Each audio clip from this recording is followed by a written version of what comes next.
Hello everyone, welcome back to Chemistry CC for you. So today we are going to do the second part of chromatography important questions for all exams. So received a very good response from all of you for the first part, and I got multiple requests to do the second part of the chromatography questions video. So here we are doing it today. So today's questions has a mixture of questions, like we have selected the most basic questions, very basic questions to a very advanced question, and we have an announcement to make that before we start with the video, we are beginning a new series wherein we are going to discuss certain techniques to memorize parts of different informations of chemistry, like different organic reactions. When you have multiple organic reactions, it is difficult for you to remember all of that. So in those times, it will be helpful if we have certain mnemonics or memory techniques to memorize all those things. So we are going to launch that series tomorrow, and the first video will be consisting of certain organic reactions and their way to memorize those through stories and shortcuts.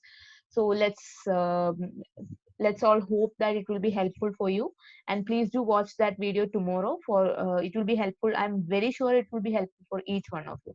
So let's begin today's class. The first question today is, which of the following is the most polar solvent in the chromatographic sense? So option A, water; option B, carbon tetrachloride; option C, toluene; option D, chloroform. So here, in these kinds of questions, what you have to memorize is how to identify the most polar solvent out of the given set.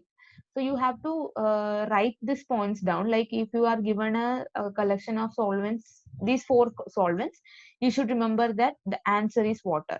Out of CCl4, toluene, chloroform, and water, water is the most polar solvent in chromatographic sense. So just keep this in mind and write it somewhere for later revision. Now the next second question is, this is also like the first question. The adsorbent with maximum adsorptive power among the following. So option A, magnesium oxide; option B, calcium carbonate; option C, aluminum oxide; option D, silica gel. So mostly we get confused between aluminum oxide and silica gel. Magnesium oxide and calcium carbonate we have not heard much as adsorbents, but we have heard silica gel and aluminum oxide. So it just get confused between this. So the answer here, according to the adsorptive power in a chromatographic sense, the adsorbent is aluminum oxide.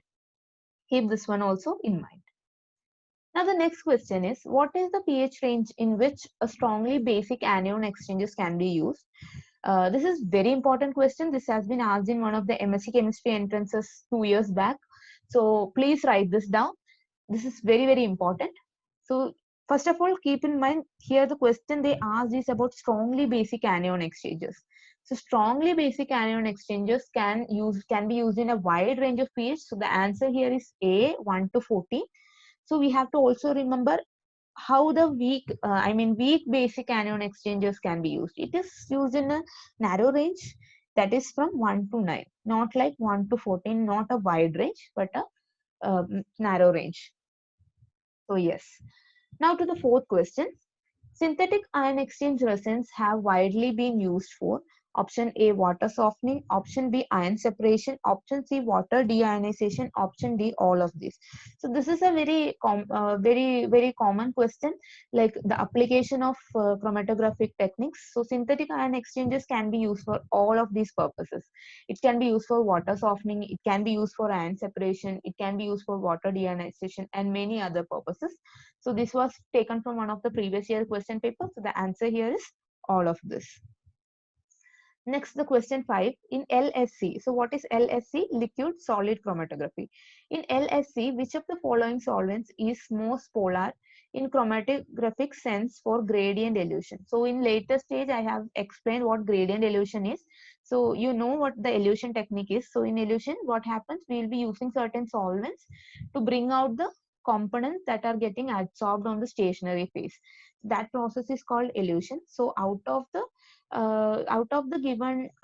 given four uh, solvents, acetone is the most polar solvent, and the range is given here. acetone greater than, nitromethane greater than, chloroform greater than, N-heptane. So please write this one also down. These kinds of points are very important because you cannot look at the question again and again. So it would be very helpful if you would write down these as short notes or points in your book. Yes, so the answer here is acetone. Now the sixth question, again this is like the previous question. Which of the following is used to detect steroids by TLC? TLC is thin layer chromatography. We are dealing with the applications of chromatography here. So the options are water, iodine vapors, bromocresol green, and antimony chloride. And the answer is antimony chloride. This is taken from one of the papers that has been research papers that has been published. So they have tested this with wide range of steroids, and they found that detection of steroids can be done in TLC by using SbCl3. So that is the answer. So these kinds of question you should see the question at least once to answer these kinds of questions. That's why I have included this one. Now towards the seventh question. So again, a very basic question, but something that all of you always make mistake. The pattern on the paper in chromatography is called, it's not chroma or chrome, that is very sure. But you get confused between chromatograph and chromatogram. What is the answer? It's chromatograph. In there is nothing called chromatograph. It's the graph which is coming out after the graph that is plotted with the chromatographic details is called chromatogram. Please keep this in mind.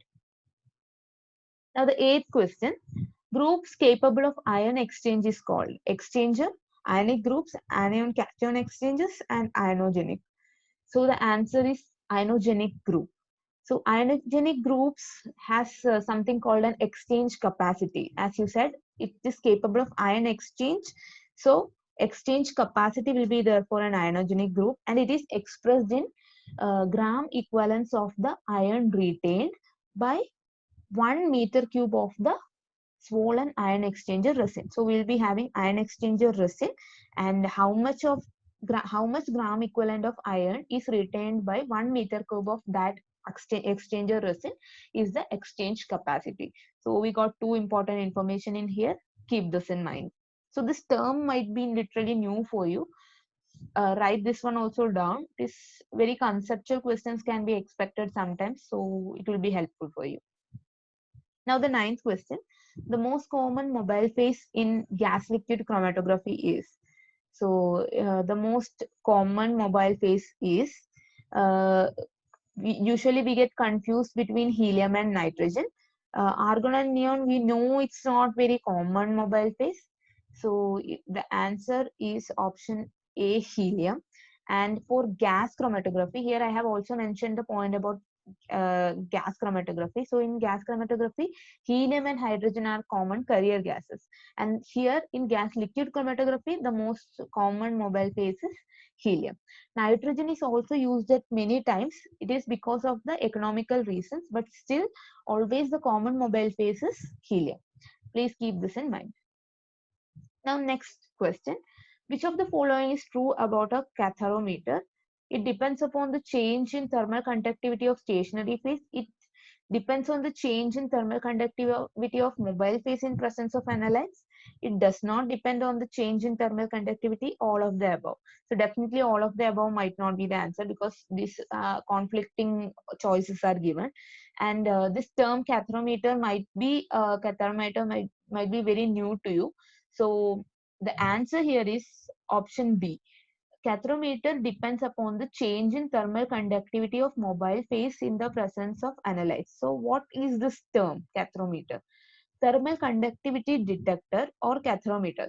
Actually, it is a thermal conductivity detector, and this is used in gas chromatography. And what happens is this detector will be sensing how much change is caused in the conductivity of column effluent, and there will be a comparison done between the reference flow of a carrier gas. So thermal conductivity of carrier gas and the column effluent would be compared by using this particular detector.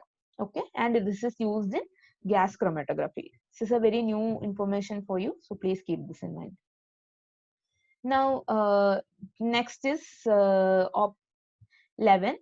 Which of the following statements are true about HPLC? Option A, isocratic elution is where the composition of the solvent remains constant. Gradient elution is where the composition of the solvent changes in a series of steps. Both A and B, only A. So I have already written the points here. The answer is both A and B. And the gradient elution actually move more strong. What happens in gradient elution? The composition of solvent will be changing in a series of steps, and isocratic elution, the composition of the solvent remains constant. Both these elution techniques are found in HPLC.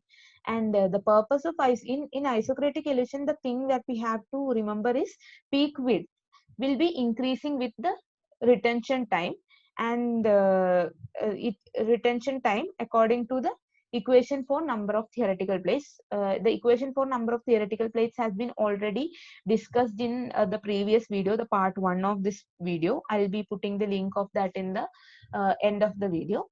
Now, next, gradient elution, what happens is, the major purpose of this is the strongly retained components of the mixture will be moved faster, and therefore what happens is the least retained component will be well resolved. Everything will be well resolved in gradient elution, since the composition of the solvent is changing in series of steps. But in isocratic elution, peak width increases with the retention time linearly, and therefore towards the end the result might not be really very clear. So the answer here is both A and B, and please keep these terms in mind. Now, next is 12. The binder used in preparation of TLC plate is calcium sulfate, calcium carbonate, sodium sulfate, and magnesium carbonate. So the answer here is calcium sulfate. So definitely, what is calcium sulfate is gypsum, and that will be definitely a good binder.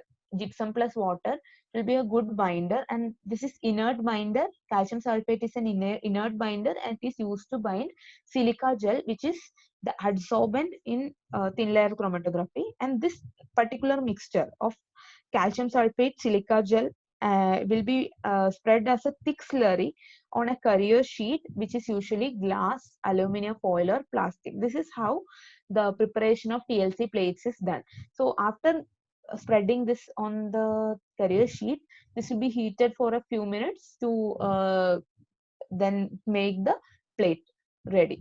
So answer here is calcium sulfate.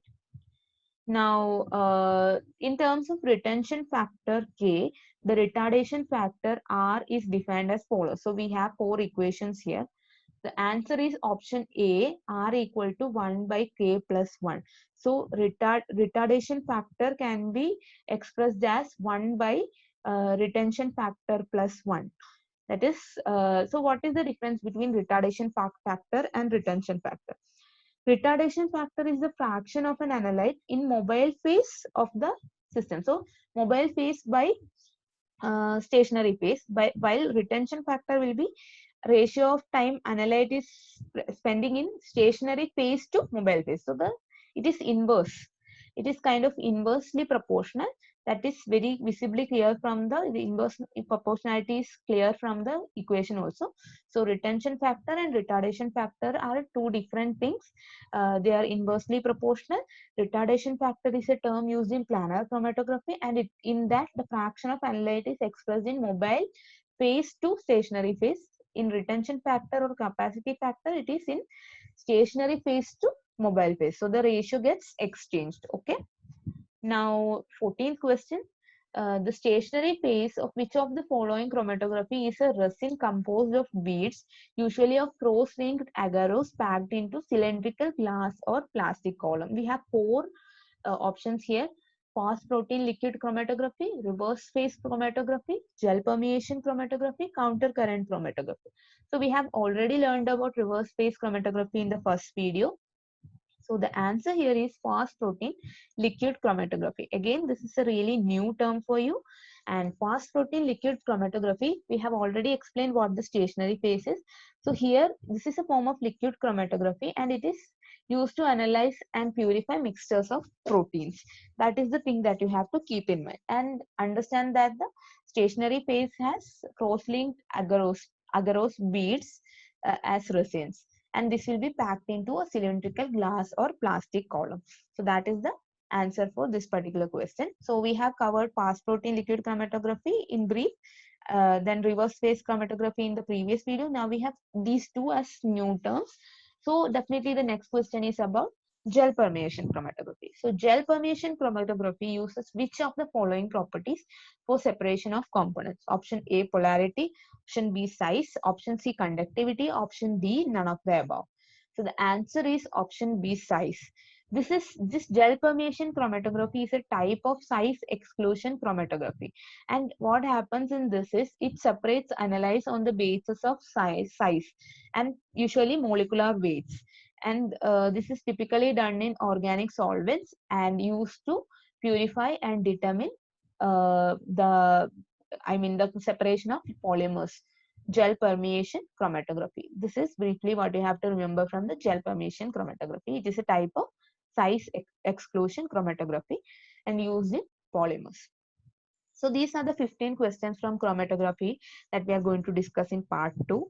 I know that we have discussed a lot of new things also and very basic things also. That is how we want to focus on each of the topic, like a mixture of questions, so that you'll cover everything from basics to new topics. So thank you for watching the video today.